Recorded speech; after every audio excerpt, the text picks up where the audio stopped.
In this video, we will analyze the ongoing crisis between Iran and the United States of America, as massive-scale disinformation and misconceptions continue to circulate in the public sphere.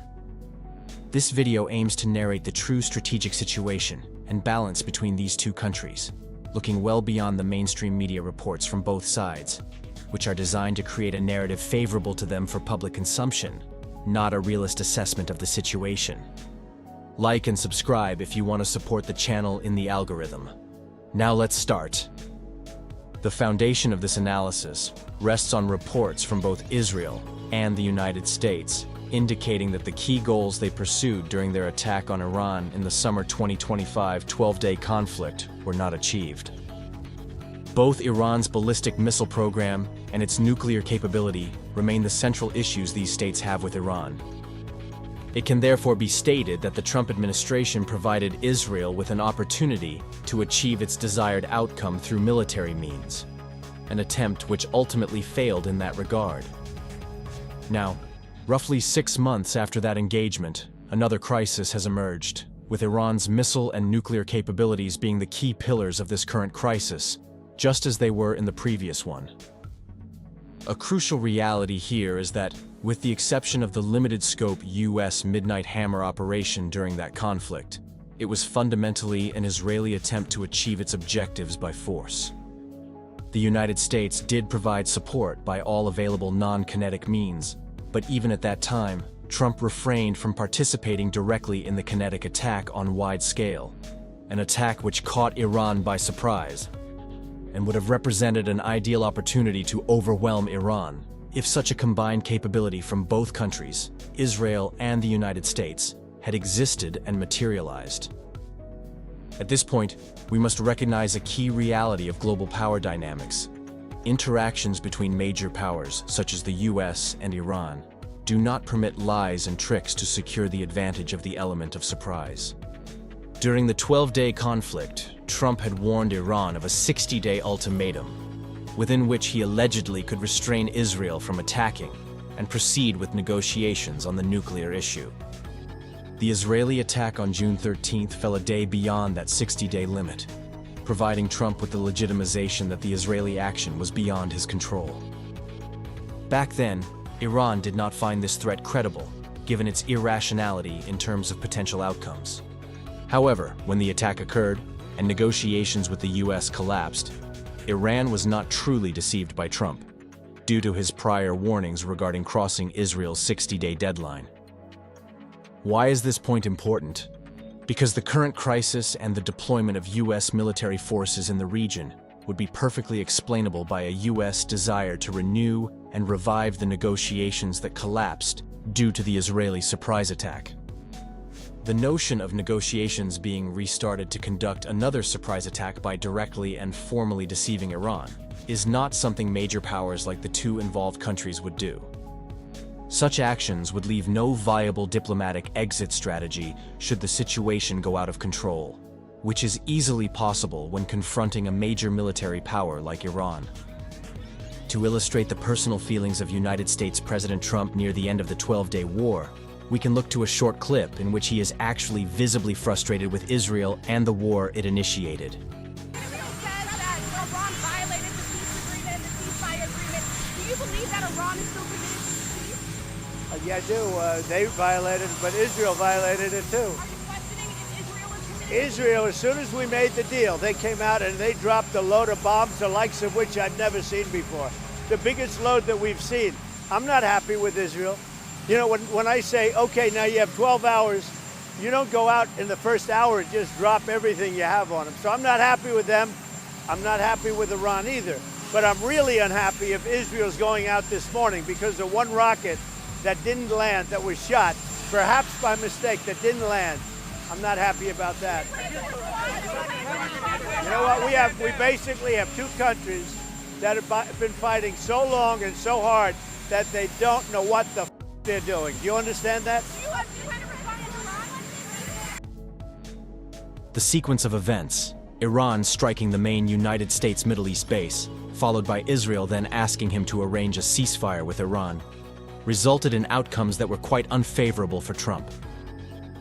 Generally, the creation of a credible military threat is a standard measure to improve one's negotiating position. Now, here lies a key point in this analysis. That same creation of a credible military threat is also desired by Iran. Indeed, by late 2025, Israeli sources reported on several instances their concerns that a surprise strike was being planned by Iran.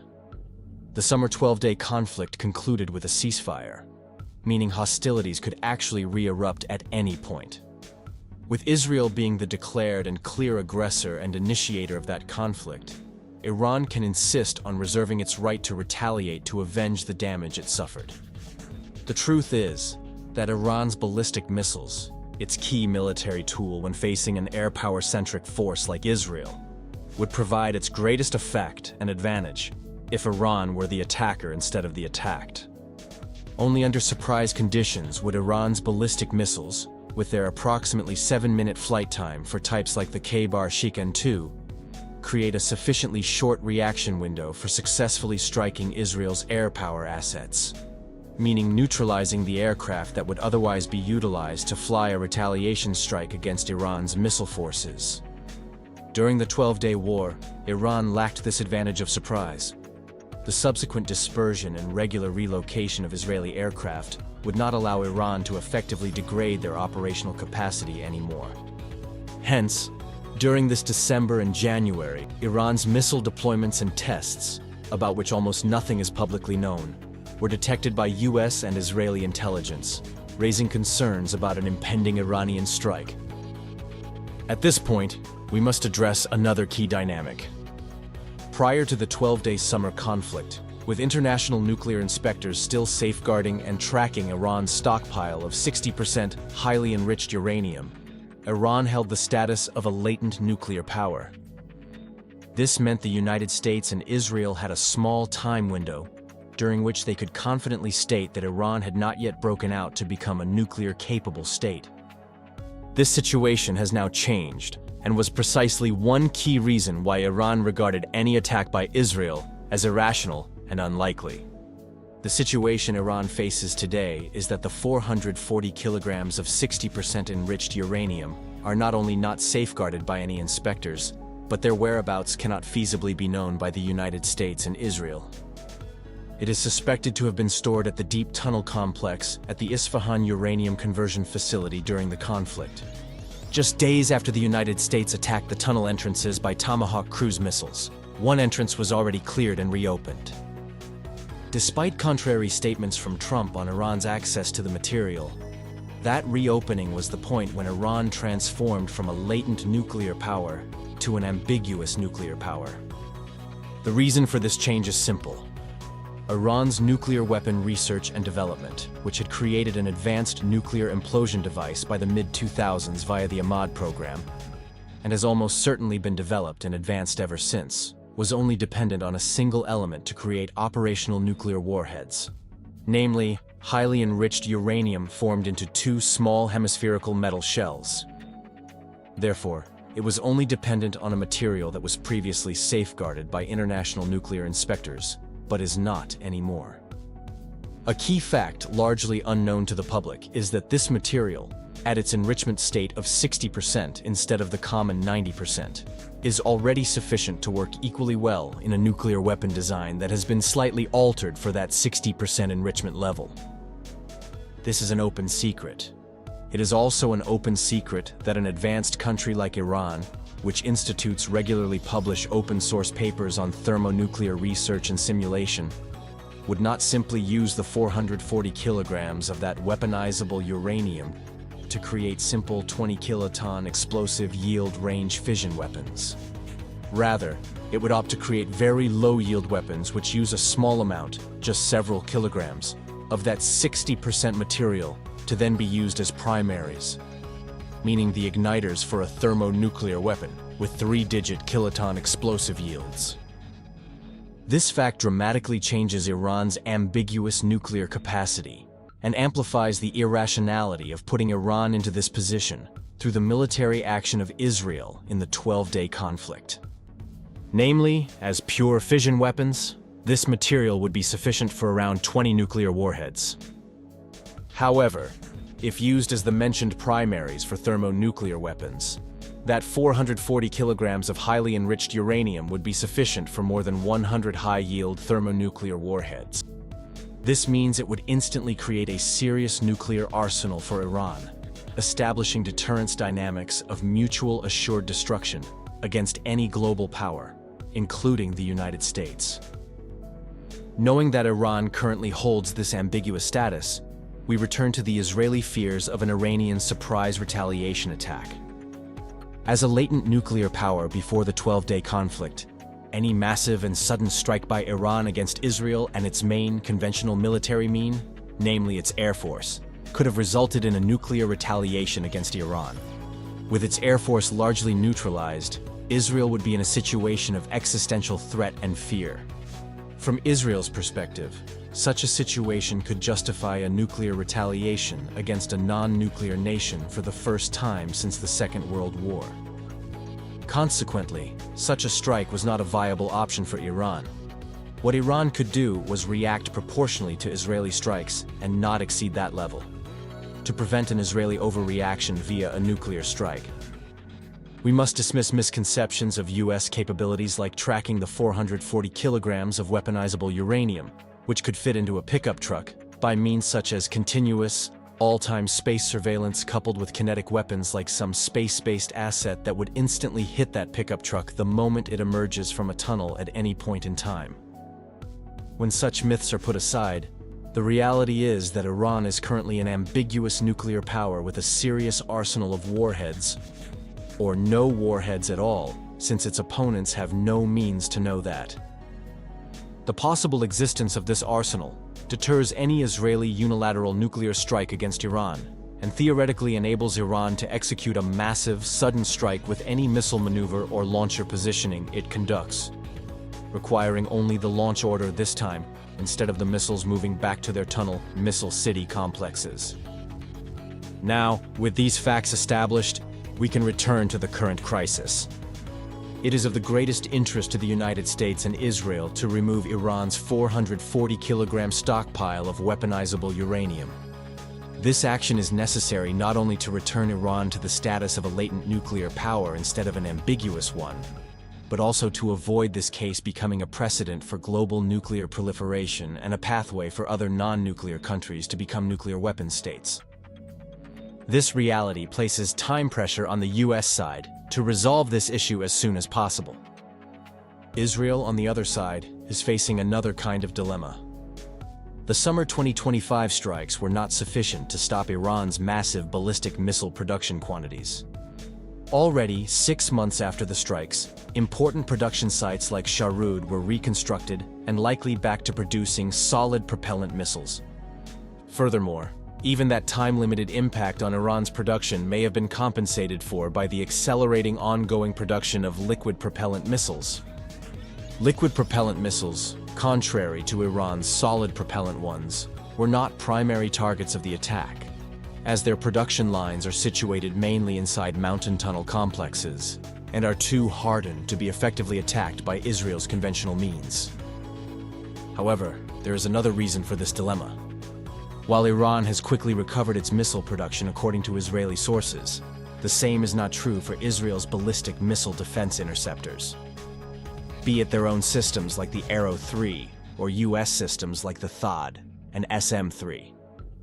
The complexity of these interceptors means their production cycles are time-consuming, and production cannot be feasibly ramped up in significant ways. Hence, the situation now created for Israel is that it is less capable of defending itself than during the summer conflict. Iran, on the other hand, is likely to have already replaced the approximately 500 missiles expended in that conflict. Additionally, Israel made use of its high-end standoff attack weapons, such as the Golden Horizon, which it possesses only in limited quantities, and which are, again, so complex that their production cycles take a long time.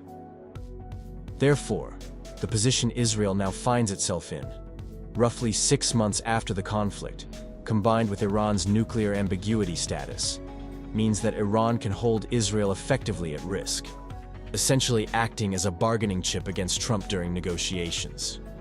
Excessive demands in the media, like Trump requiring Iran to limit its ballistic missiles in range and quantity, as well as to stop supporting its allies in the region, are hence not only unrealistic, but exist solely to create the public impression of a superior U.S. negotiating position. This is amplified by Trump's recent statements, in which he carefully speaks only of his goal to remove Iran's nuclear weapon capability, not even mentioning uranium enrichment like before, and certainly not the missile and regional support conditions. A logical outcome, given that the military option was already applied last summer and has lost its effect. While the big picture can only be deduced indirectly, it rather seems likely that Iran is on the initiative here. Recent Trump threats during the unrest in Iran in January 2026, in which he set red lines for Iran not to kill anyone involved, were directly crossed by Iran, with several thousand killed in those unrests. The so-called madman playbook Trump applies would usually dictate that one should not challenge him in a face-loosing way by crossing his red lines. This is because the unpredictably impression he makes on the world stage is essential to his madman strategy. It has great effect on minor powers and nations. Iran's very vivid crossing of those red lines is hence a direct challenge. Its threat to strike Israel in retaliation on a significant scale is hence the reason this new drive by the United States and its allies in the region for negotiations has emerged.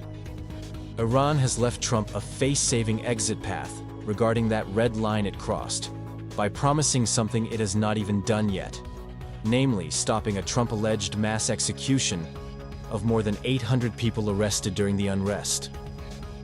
One point must not be misunderstood. The unrests were one of the key high-value assets for Trump and Israel. During the 12-day conflict, Israel attempted to ignite this strategic-scale asset in order to challenge Iran on the ground internally, instead of just from the air.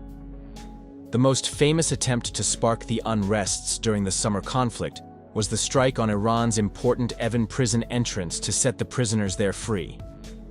However, Iran's security measures resulted in a failure to ignite widespread unrests at that time.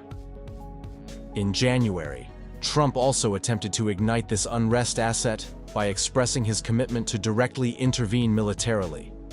The failure of this activated asset to result in a significant degradation of Iran's internal stability means that it is now effectively a burnt asset, an asset in which the United States and Israeli intelligence services had invested a considerable amount of effort over a long period of time. The military force deployments and big public statements concerning a single U.S. aircraft carrier group moving towards Iran are hence just part of the toolkit necessary to start negotiations together with a credible military threat. And Iran is doing the same posturing with missile launcher deployments and maneuvers that raise concerns in Israel about whether Iran will strike or not.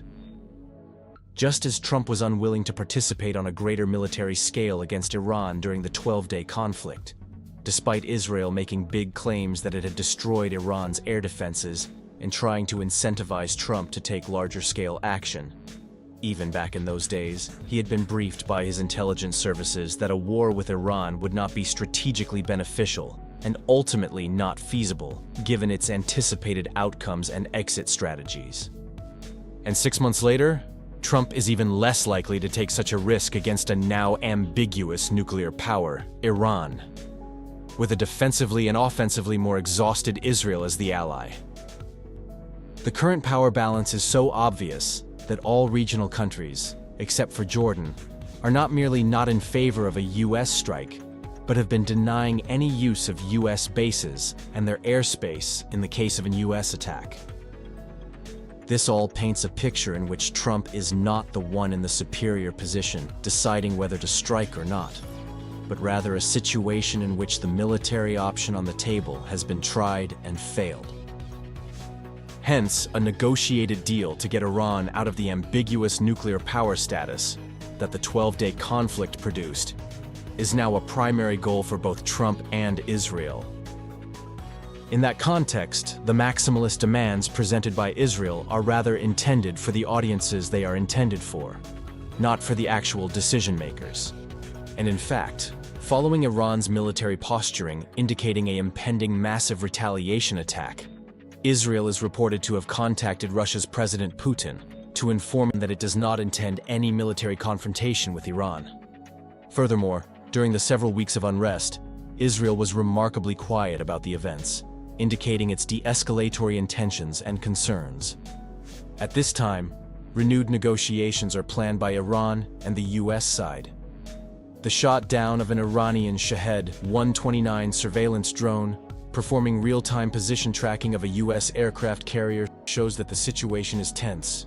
The U.S. side is aware that the Shahed-129 patrol missions are the first element of the kill chain Iran has continuously ready to fire, with anti-ship ballistic missiles like the secretive Sigil-2 ASBM modification at the end of the kill chain.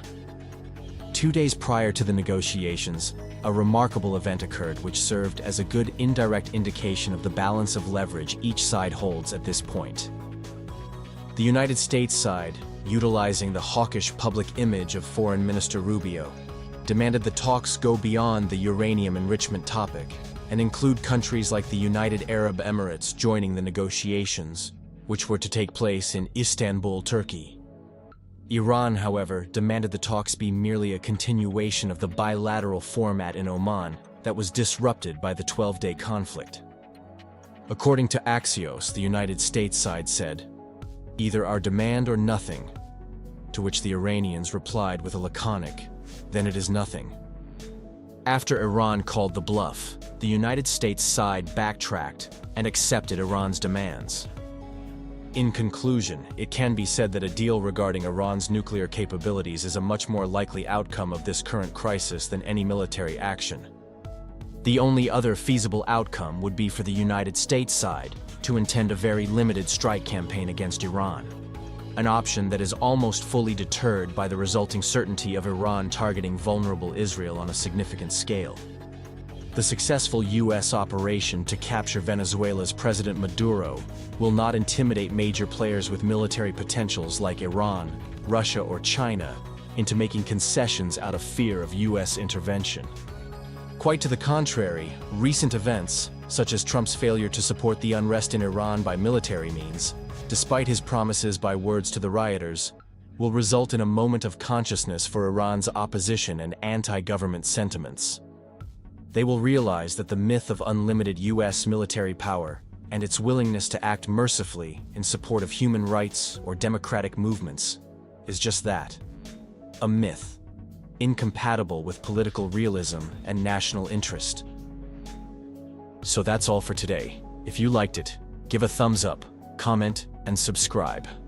It really makes a difference in the YouTube algorithm and is a great support to the channel. The real enthusiast can become members and given access to exciting membership area material. Thanks for your support and motivation. See you next time.